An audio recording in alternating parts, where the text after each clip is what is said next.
इस्लाम के नाम का सहारा लेकर आजकल बांग्लादेश चीन से नैन मटक्का कर रहा है। सोच रहा है कि ऐसा करने से भारत को नीचा दिखाया जा सकता है और बांग्लादेश किसी बेवफा की तरह भारत के एहसानों को भूल चुका है और ये भी भूल चुका है कि ये भारत 1962 वाला भारत नहीं है, ये नया भारत है। इससे पंगा लोगे तो ये घर में घुसकर सारी आशिकी निकाल सकता है। दोस्तों, बांग्लादेश में शेख हसीना की सरकार को बेदखल किए जाने और कट्टरपंथी तत्वों के सत्ता में आने के बाद से भारत के साथ रिश्ते खराब हो चुके हैं। भारत को चैलेंज करने के लिए बांग्लादेश में हिंदुओं को जानबूझकर सताया जा रहा है। शेख हसीना 5 अगस्त को ढाका से निकलकर भारत आ गई थी, तो वहीं मोहम्मद यूनिस की अंतरिम सरकार वहां सत्ता संभाले हुए है। उनके साथ जमानत-ए-इस्लामी समेत कई कट्टरपंथी धड़े भी सरकार का हिस्सा बन गए हैं और हिंदुओं के खिलाफ वहां हिंसा का दौर शुरू हो चुका है। इसके चलते भी भारत के साथ बांग्लादेश के रिश्तों में खटास पैदा हो चुकी है। इस बीच दोनों देशों के बीच पैदा हुई खटास का फायदा अब चीन उठा रहा है।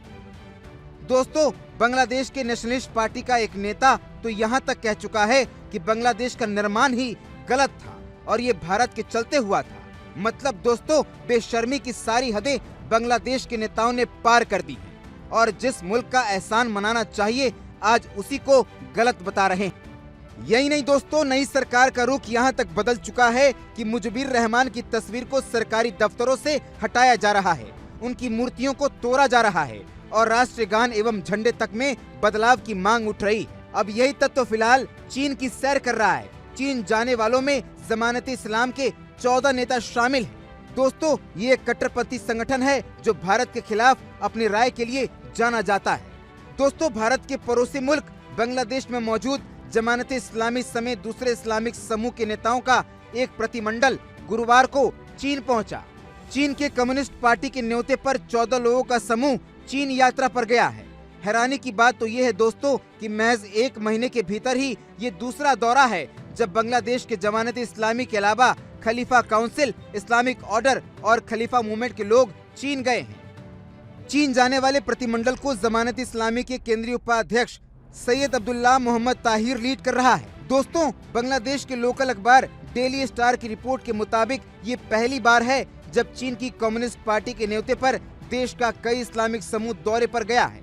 हालांकि मौजूदा दौरे के बारे में पूर्व संसद सदस्य सैयद अब्दुल्लाह मोहम्मद ताहिर ने किसी भी तरह की जानकारी देने से साफ मना कर दिया और सिर्फ इतना ही कहा कि ये महज एक शिष्टाचार भेंट है। इससे पहले दोस्तों, सीपीसी के निमंत्रण पर बांग्लादेश नेशनलिस्ट पार्टी के 4 सदस्यीय प्रतिमंडल ने भी चीन का दौरा किया था। दोस्तों, 25 नवंबर को बांग्लादेशी इस्लामी राजनीति दलों के प्रतिमंडलों ने चीन की यात्रा की। ये यात्रा उस समय हुई जब चीन ने जमानत-ए-इस्लामी और अन्य इस्लामी संगठनों के साथ अपने संबंध मजबूत करने के संकेत दिए।